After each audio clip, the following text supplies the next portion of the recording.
This is the best Clippers team that we have seen in its entire history.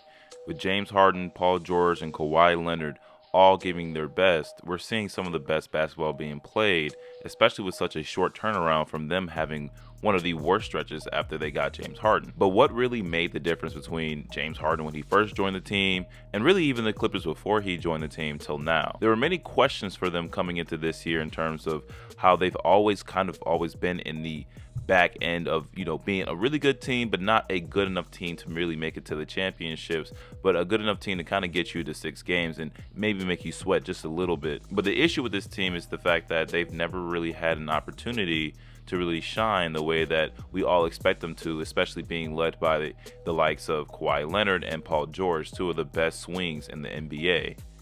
But the reality is that they fell short almost every single year. Even when they started after the bubble, where Paul George joined the Clippers in hopes of winning the championship, and then things just kind of fell short, as it always kind of does for these people. I mean, Kawhi Leonard is probably like the one person outside of Paul George that he has actually gotten a couple championships. He has shown that he is a championship caliber player. And I do believe with the play style of Paul George that he is as well. But there has to be some sacrifices made in order for you to win a championship. And when they first acquired James Harden from the 76ers, we didn't really know what changes needed to be made, especially within the Clippers organization. There were a lot of question marks because they gave up a lot of players for one person, James Harden. Like James Harden said, then it's like, oh, okay, like somebody that trusts me, that believes in me, that understands me, that I'm just not I'm not a system player. I am a system. He wasn't really wrong.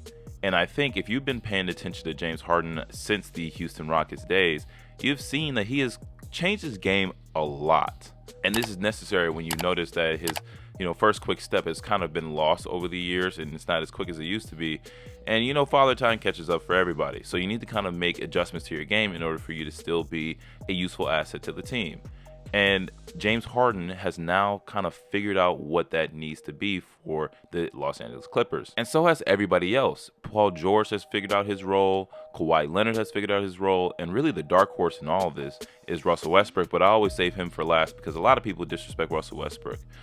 But what were the sacrifices that needed to be made for James Harden, Paul George, and Kawhi Leonard to make this Clippers team kind of work? Because right now, I feel like the Clippers are the best team in the West, possibly tied with the Oklahoma City Thunder. But I do see that just because, they might be ranked fourth. I mean, just look at the West right now. The standings are kind of crazy from 1 through 4. It's pretty tight.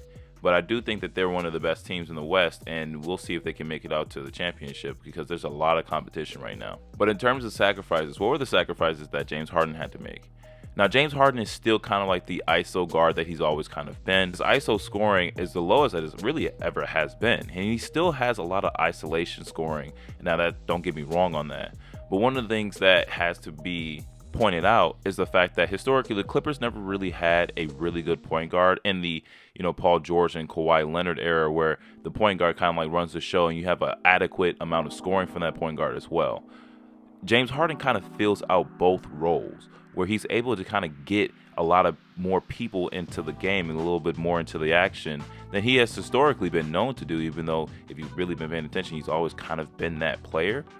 But if you see the pick and rolls with Zubac, that's always there. And if they play that pick and roll right, he always dishes out to the corner. And so it's almost like impossible to play against a player who is that prolific of a scorer, but also that prolific of a passer.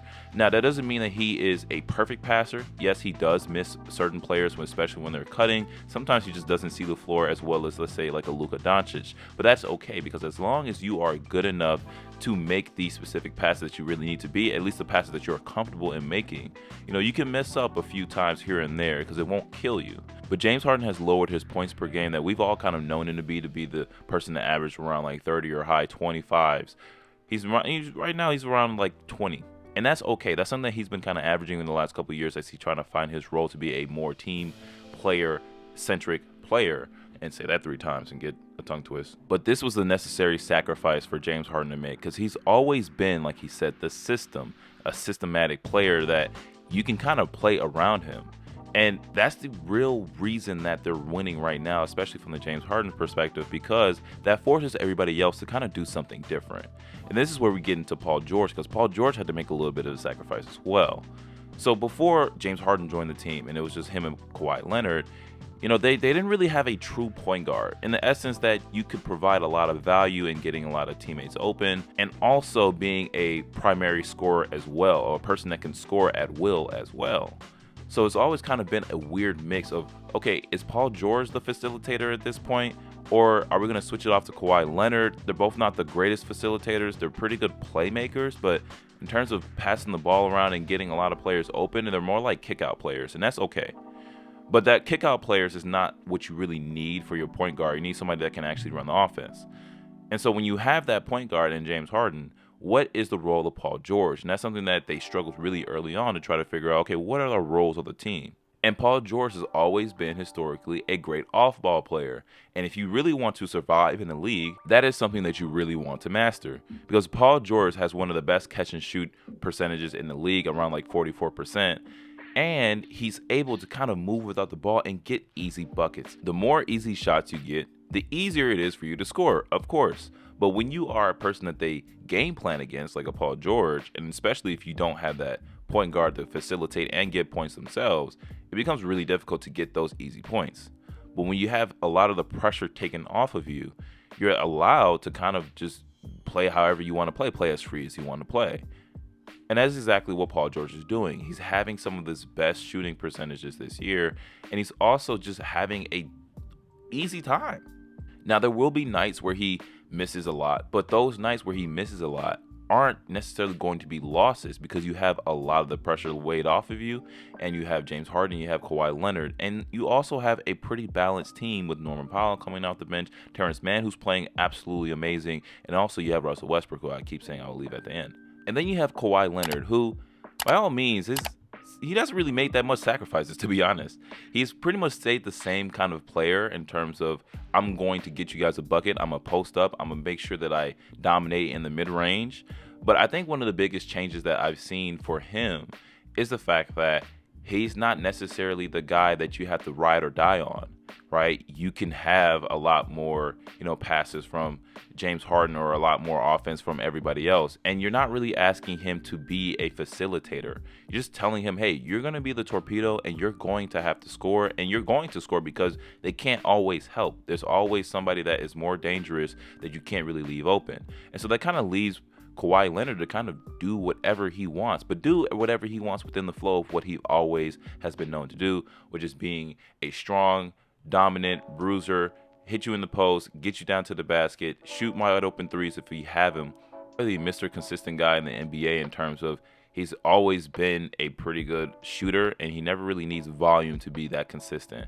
But like I said, with Paul George kind of being the more off-ball player and James Harden being the facilitator, that kind of opens you up to kind of like just have a lot of space for you to kind of have fun. And that's cool, and that's great, because that's exactly what Kawhi Leonard needs. He doesn't need to have everything to be brushed up on his shoulders, and I think that's what happens when you are the number one player or the number two player or 1A, 1B, whatever the case may be. And it's not easy when you're guarded night in, night out, getting double teamed, having to go to the basket, having to make tough layups through contact, through finishes, through a lot of bigs. Like, that's a very tough thing to do, especially with the injury history that Kawhi Leonard has. One of the things you just really want him to do is just stay on the court. We don't care if you only put up 20 shots. We don't care if you're not shooting that great, because we just want you to see Kawhi Leonard on the court. If we can have Kawhi Leonard on the court, we have a really good chance to win the game. But the biggest sacrifice out of all those people that I just named is not really a Paul George, a James Harden, or even Kawhi Leonard. It really is Russell Westbrook, because Russell Westbrook is by and large the glue of the second unit. He is able to kind of like weave himself into getting the little shots here and there, making good enough attempts at the rim that he's more consistent, because historically he's always been a volume shooter.